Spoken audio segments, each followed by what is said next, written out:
Dans une certaine conception des sciences dites du management, le déni du réel du travail s'est fortement installé par le truchement d'une spécialisation sans être plus poussée et du mythe de la solution qui n'est rien d'autre que la conséquence d'une vision de l'entreprise circonscrite à la cuisine, donc aux recettes.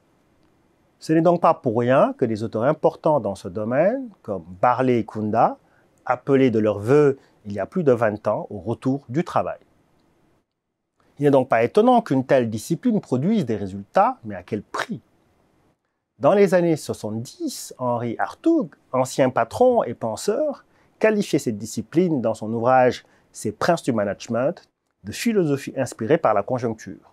Ou encore plus récemment, Jean-Claude Lyodé, qui la voyait comme une technique de pouvoir du propriétaire. En effet, un des péchés originels d'une partie des sciences du management est l'oubli de la personne avec le mythe du tout commensurable. La personne, disait Emmanuel Mounier, philosophe, fondateur de la revue Esprit, c'est ce qui ne peut être répété deux fois. Mounier fait partie de ces penseurs peu, voire pas du tout mobilisés en management. Je le regrette car la doctrine personnaliste, dont il a été le promoteur, pourrait éclairer certains angles morts du management moderne, notamment l'impossibilité de mobiliser des théories managériales valables et efficaces dans le temps en oubliant la personne. En effet, l'organisation et l'idéologie, disait Mounier, si elles font fi de l'absolu personnel, tournent comme la passion à la police, à la cruauté et à la guerre. C'est pourquoi toute action, dit-il, n'est pas un acte. Une action n'est valable et efficace pour Mounier que si, d'abord, elle a pris mesure de la vérité qui lui donne son sens et de la situation historique qui lui donne son échelle et en même temps que ses conditions de réalisation. Dans le monde des enjambeurs du réel, du problem solving et du mythe de la solution, c'est un truisme de dire que les actions ne répondent que rarement à ces deux conditions fondamentales.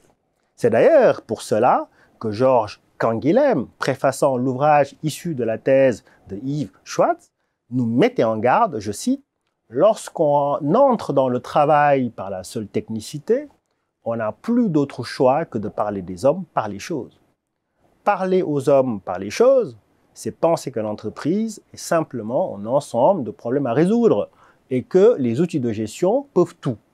Nous oublions par exemple que ces derniers bornent le champ des possibles, alors que le travailleur déploie une intelligence de situation et des compétences qui dépassent toujours ce qui est inscrit dans l'outil, et ce, y compris dans les organisations où le travail est le plus strictement corseté, aviation, centrale nucléaire, etc.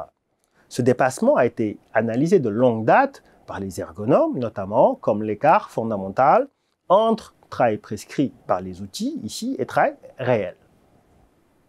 Ainsi, dans le management délesté de la personne, penser uniquement par le prisme des outils et les recettes pour une hypothétique répétabilité dans un monde par excellence des dits plans d'action, l'éclairage de Mounier nous donne à voir au moins en partie les difficultés et les limites de l'action managériale qui ne reposent ni sur la vérité des situations de travail, ni sur une connaissance du contexte historico-socio-culturel de ces mêmes situations de travail.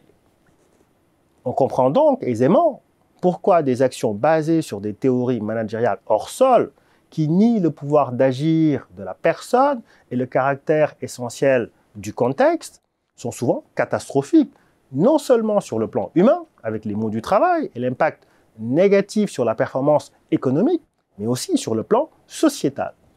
D'ailleurs, des chercheurs commencent à voir des corrélations entre le mauvais management dans les entreprises et les votes de contestation ou les forts taux d'abstention. L'oubli de la personne n'est pas donc simplement un drame managérial, c'est un drame politique car, comme nous le dit le poète Antonin Artaud, sans puissance d'expansion, sans une certaine domination sur les choses, la vie est indéfendable. Oui, la vie est indéfendable pour beaucoup de Français aujourd'hui. Les récentes élections en France ont mis en exergue cet état des choses. À défaut d'un retour de la personne, l'homme restera esclave de ses créations dans l'entreprise et donc dans la société. L'illusion sera sa patrie, pour reprendre la célèbre expression de Saint-Just. Et on le sait, l'illusion coûte toujours très cher, malgré les apparences.